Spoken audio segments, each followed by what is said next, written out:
अस्सलामुअलैकुम सामीन। 4 रमज़ानुल मुबारक और 15 मार्च है।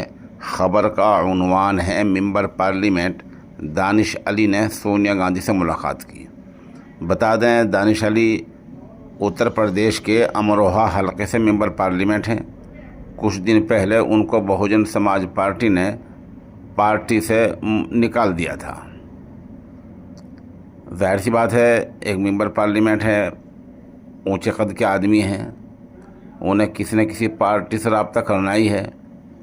ये भी बता दें कि उत्तर प्रदेश में कांग्रेस पार्टी और समाजवादी पार्टी का जो इत्तेहाद है, उस इत्तेहाद में जो सीटों का बंटवारा हुआ है, तो अमरोहा सीट कांग्रेस के खाते में चली गई है और दानिश अली फ़िलहाल अमरोही से मेंबर पार्लियामेंट हैं।